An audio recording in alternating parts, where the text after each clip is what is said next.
Good summer day to you. Everything is in bloom, everything is blossoming and coming to fruition.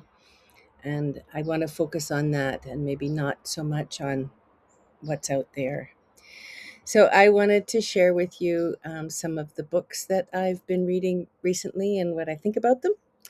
And I would also like to tell you about the fall series that I have planned and a little bit about how I plan to do Albania. And then I'm going to read to you a little something, something. Anyway, I've already spoken about how much I love Whistler, and everybody loves Whistler by Ann Patchett, so I won't go into that, although I did read it and did love it.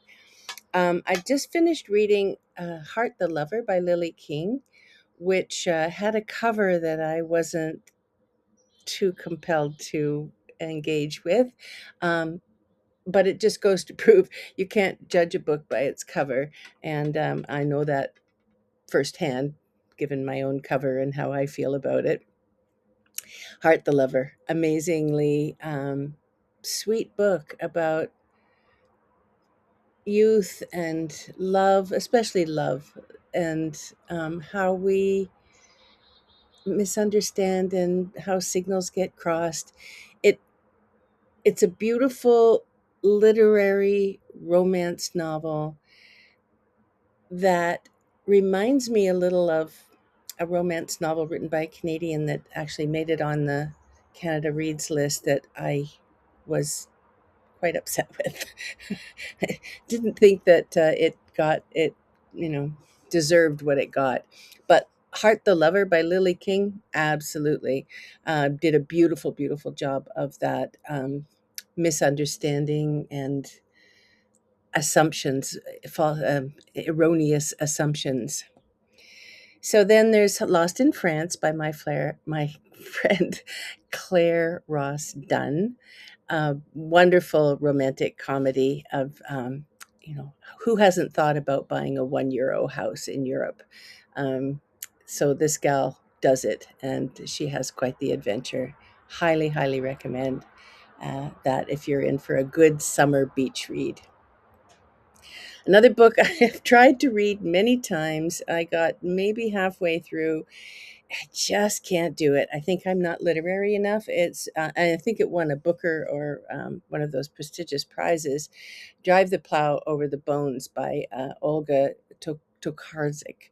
It was just. I just couldn't do it. It's not a bad book, but it dragged on, and I lost patience. So I'll admit that.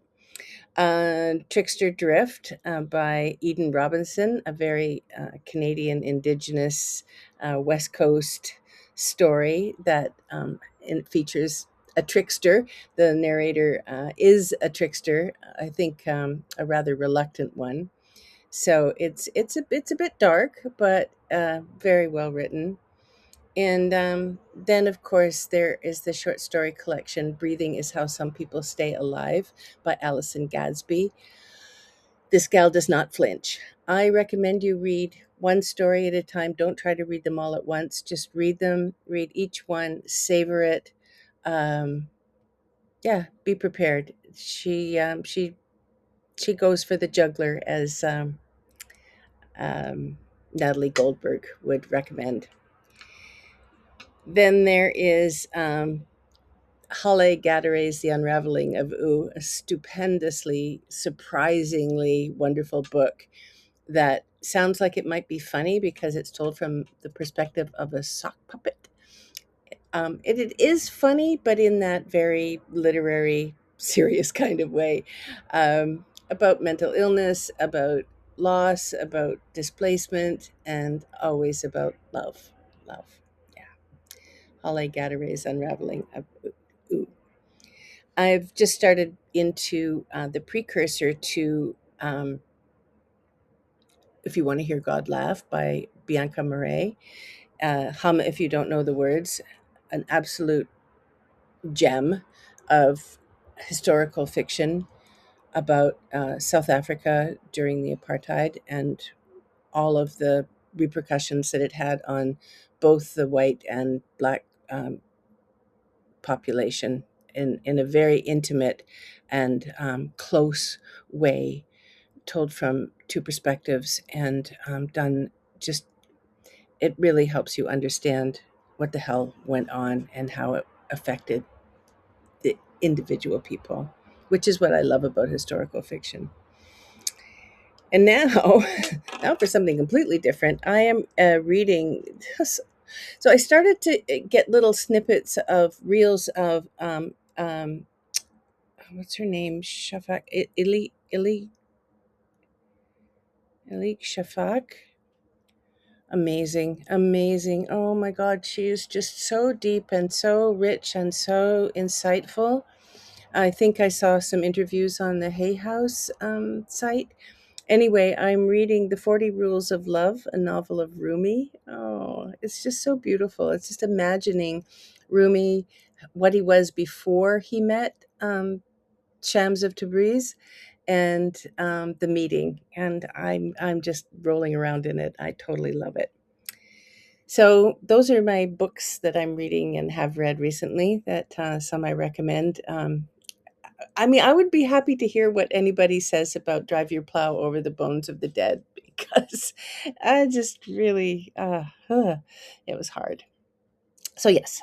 So, in the fall, starting on September 3rd for 6 weeks, I'm doing a series. I'm running an online series, Beyond the Prompt. So, it's a 2 hours every session for anyone who's working on a longer project that wants time and support to work on a project. Maybe they want to do some revision or some editing or some structuring or some generative writing. So there will be prompts, but it's a time when we gather in the beginning to really talk about our projects and where we're at and what we might like to do, what we might need to move them along. And then at the end, we will discuss and read. Read is always an option. You can always read something that you've read or worked on. It doesn't, written or worked on, so it doesn't have to be the freshly generated stuff.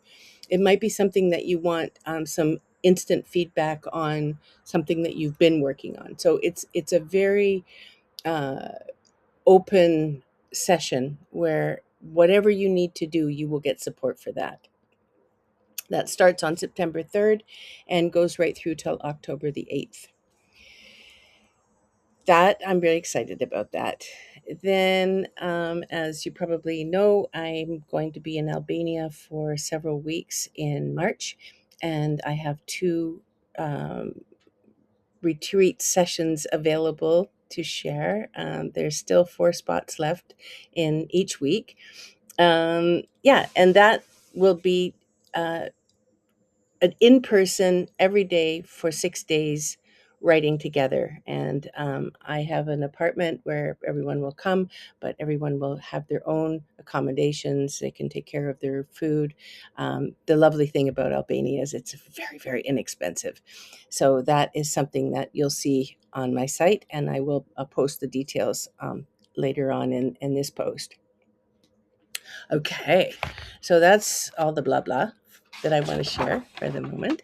And then I'm just going to, so the novel that I have out on submission is called Gorilla in the Midst. Not mist, midst. Very clever.